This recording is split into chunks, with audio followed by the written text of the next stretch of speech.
आज हम इस वीडियो में बात करने वाले हैं बीरबल की जिंदगी से जुड़े कुछ अहम पलों के बारे में। आखिर किस तरीके से अफगानी सैनिकों के हाथों विद्वान बीरबल की मौत हुई, अकबर की एक गलती की वजह से बीरबल को इतनी बड़ी सजा क्यों मिली, ये पूरी जानकारी हम आपको इस वीडियो में देने वाले हैं। तो आइए वीडियो को स्टार्ट करते हैं। सबसे पहले आपको बताना चाहूंगा कि इतिहास में कई सारे राजा महाराजा हुए।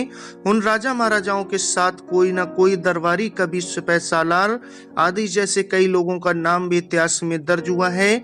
वहीं कई सारे बादशाह के वजीर के साथ मधुर संबंधों के किस्से और कहानियों के इतिहासकारों ने अपनी किताबों में भी लिखा है।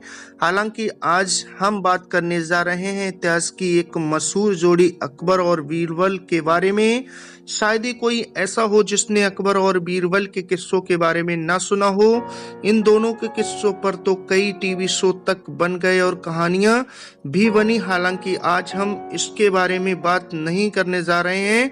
आज हम बात करेंगे अकबर के नवरत्न में से एक बीरबल की मौत के बारे में। आखिर कैसे उनका खात्मा हुआ, कैसे समझदार बीरबल का अंत हुआ, इस बात से हर कोई वाकिफ नहीं है। तो चलिए देर किस बात की है, जानते हैं कि कैसे अकबर के एक फैसले ने बीरबल को मौत की नींद सुलवा दिया। तो सबसे पहले बताना चाहूंगा, बीरबल को मिली राजा की उपाधि, मगर बीरबल ने अपनी महारत से अकबर पर ऐसा जादू कर दिया कि अकबर ने उन्हें अपने दरबार में वजीर का भी ओहदा दे दिया। हालांकि बात यही नहीं रुकी। माना जाता है कि अकबर ने बीरबल को वजीर से राजा बनाने का भी फैसला कर लिया था। ये बात उस वक्त की है जब हिमाचल के कांगड़ा पर महाराजा जयचंद्र का राज हुआ करता था। 1570 में महाराजा जयचंद्र ने दिल्ली और आगरा में हवेली भी बनवाई थी। धारणाओं की माने तो मुगल और कांगड़ा वासियों की एक दूसरे से बनती नहीं थी। इस कारण दोनों के बीच में मनमुटाव रहता था। कहते हैं कि इसकी वजह से ही अकबर ने महाराजा जयचंद्र को अपनी बंदी बना लिया था। इसके बाद उनके पुत्र ने खुद को उत्तराधिकारी घोषित कर दिया और अकबर के खिलाफ अपना विद्रोह शुरू कर दिया था। तब अकबर ने पंजाब के सूबेदार हुसैन कुली खां को हुक्म दिया कि कांगड़ा पर कब्जा करके वह बीरबल को दे दिया जाए और उन्हें वहां का राजा बना दिया जाए। इसके बाद हुसैन कुली खां ने पंजाब की सेना को इकट्ठा किया और जंग का साजो सामान लेकर कांगड़ा पर फतह करने निकल पड़े। मुगल सेना ने कांगड़ा को कमजोर करने के लिए सबसे पहले दिल्ली के कोटला के किले पर स्थित कांगड़ा की एक टुकड़ी से जंग की। कांगड़ा की सेना वहां पर मुगल सेना को रोकने के लिए खड़ी थी। दोनों ओर से एक बड़ी जंग हुई, मगर आखिर में मुगल सेना ने उन्हें मार ही गिराया। पहली जीत का स्वाद चखने के बाद मुगल सेना सीधा कांगड़ा की ओर बढ़ने लगी। मुगल सेना कांगड़ा पहुंची और 2 दिनों के भीतर कांगड़ा के किलों को चारों तरफ से घेर लिया।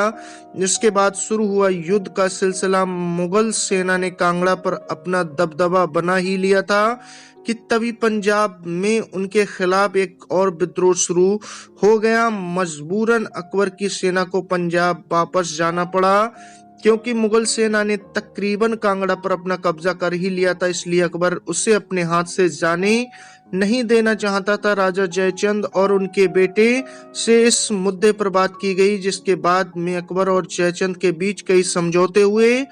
समझौते के अनुसार राजा बीरबल को ढेर सारा सोना और कांगड़ा किले के दरबार के पास मस्जिद बनवाकर दी गई। बीरबल को कांगड़ा का राज पूरी तरह से नहीं मिल सका, इसलिए अकबर ने अपनी सेना की एक खास टुकड़ी बीरबल को उपहार में दे दी। धारणाओं की माने तो इस घटना के बाद बीरबल राजा की उपाधि के साथ रहे और कई साहित्यकारों ने उनको राजा कहकर संबोधित भी किया। अफगान सेना से नहीं लड़ सके मुगल। अफगानिस्तान के बाजार में कुछ लोग अपनी ताकत से वहां के लोगों को लूट रहे थे। लोग इस जबरन वसूली से बहुत ही ज्यादा परेशान थे। हालात सुधार नहीं रहे थे, आबादियां वीरान हो रही थी। तो अकबर ने अपने अहम सिपह सालार जैन खान कोका को इसके लिए चुना। वह मुगल सेना का एक सैनिक था। जैन खान युद्ध का साजो सामान लेकर अफगान के इस कठिन इलाके की ओर निकल पड़ा। रास्ता जंगल और पहाड़ियों से होकर गुजरता था, जिसके बारे में सेना के किसी भी इंसान को जानकारी नहीं थी। हालांकि नदियों, पहाड़ों और जंगलों को लांघते हुए सेना अफगान के उस इलाके में पहुंची, जहां इनका मुकाबला अफगान के यूसुफ जई नामक कबीले के साथ होना था। ऐसा कहा जाता है कि जब अफगानों से युद्ध होता था तो वह बड़ी बहादुरी के साथ लड़ते थे। इनके लिए पहाड़ों पर चढ़ना दाएं हाथ का खेल होता था। वह लोग पेड़ों पर चढ़ने में भी माहिर थे, मगर मुगल सेना इन सब बातों से अनजान थी। हालांकि फिर भी उन्होंने जंग शुरू की। अफगानी सेना सामने से मुकाबला नहीं कर रही थी, वह गुरिल्ला युद्ध की तरह मुगल सेना से लड़ने रही थी, और इसका खामियाजा मुगल सेना को उठाना पड़ा और उनका काफी नुकसान भी हुआ। मुगल सेना पहाड़ों की चढ़ाई करते हुए थक चुकी थी, उनका राशन भी खत्म होने लगा था, जिससे आगे बढ़ने में कठिनाई हो रही थी। अफगान सेना से लड़ना उनकी उम्मीद से कहीं ज्यादा मुश्किल था। कहते हैं कि मुगल तकरीबन ये जंग हार ही चुके थे, तभी जैन खान ने एक चाल चली।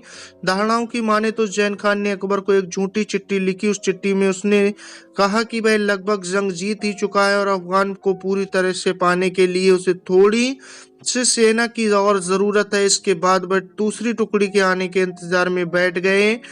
अफगानी तीर से धराशायी हो गए। बीरबल अकबर के बड़े चहेते हुआ करते थे। तब जैन खान का पैगाम आया तो अकबर ने इस बात पर गौर किया कि आखिर किस फौज को भेजा जाए, तो जैन खान के साथ जीत का परचम लहराए। उस वक्त दरबार में अबुल फैजल और बीरबल भी थे। कहते हैं कि अबुल फैजल ने इस युद्ध में जाने की इच्छा जताई तो अकबर ने मना कर दिया। हालांकि जब अकबर ने बीरबल से जैन खान को सपोर्ट करने की बात कही तो अकबर मना न कर सके।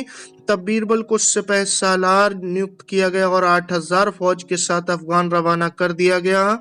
बीरबल अक्लमंद व्यक्ति तो थे, मगर उनको युद्ध नीतियों के बारे में महारत हासिल न थी।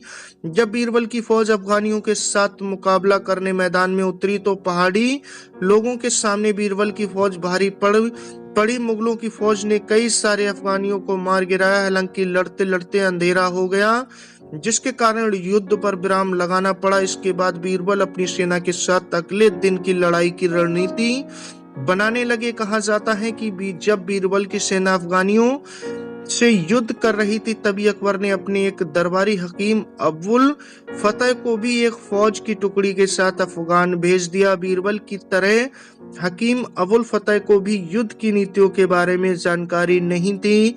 साथ में ये भी कहा जाता है कि जैन खान, अबुल फतेह और बीरबल में आपसी मतभेद भी होते रहे। इसके कारण तीनों एक दूसरे की सलाह को मानने से इनकार करते थे। एक बात पर किसी की सहमति नहीं होती थी। आपसी फूट के साथ वह तीनों बलंदरी घाटी में घुसे। इसके बाद बीरबल ने आगे का प्लान बताया, मगर कोई भी उस पर राजी नहीं हुआ। इसके बाद तीनों ने अपने अलग अलग रास्ते पर जाने का ठीक प्लान बनाया। बीरबल अगले दिन आक्रमण करने के लिए 3 से 4 कोस का सफर तय कर रात को रुक जाते थे। बीरबल अपनी सेना को लेकर जिस तरह जगह पर रुकते हैं वहीं दुश्मन की फौज घात लगाए बैठी थी। रात के अंधेरे में अचानक अफगान की फौज ने बीरबल की सेना को चारों ओर से घेर लिया और उन पर पत्थर और तीर बरसाना शुरू कर दिया। इसी के साथ बताना चाहूंगा कि घबराहट के मारे सेना और जानवर तितर बितर हो गए, जिससे सेना में भगदड़ मच गई। रात के इस अंधेरे में जो जहां भाग पाया भागा। इसमें कई सारे सैनिकों की मौत हो गई। बीरबल ने भी कोशिश की थी इससे बचने की, मगर तब तक अफगान सेना के तीर उन पर लग चुका था। कोई मदद न मिलने के कारण वहीं पर बीरबल की मौत हो गई। कहा जाता है कि लाशों के अंबार में बीरबल की लाश का भी कुछ पता न चला और बीरबल का उनके धर्मानुसार क्रियाक्रम भी नहीं हो सका। अकबर को बीरबल की मौत से बहुत बड़ा झटका लगा। कोई हैरान था कि ये आखिर हुआ क्या। बीरबल जैसा कोई विद्वान ऐसे मारा गया। इसके साथ ही एक महान बीरबल का अंत हो गया। बीरबल की मौत इस प्रकार होगी किसी ने सोचा भी नहीं था। हालांकि किस्मत के आगे किसी की नहीं चलती। बीरबल के बारे में किस्सा जानकर आपको कैसा लगा हमें कमेंट्स बॉक्स में लिखकर जरूर बताएं। अगर इसमें कोई चेंजिंग आपको लगी तो भी हमें कमेंट्स बॉक्स में जरूर लिख दें। मिलते फिर नेक्स्ट वीडियो में नेक्स्ट स्टोरी के साथ। आपने अपना कीमती वक्त दिया, तब तक के लिए धन्यवाद।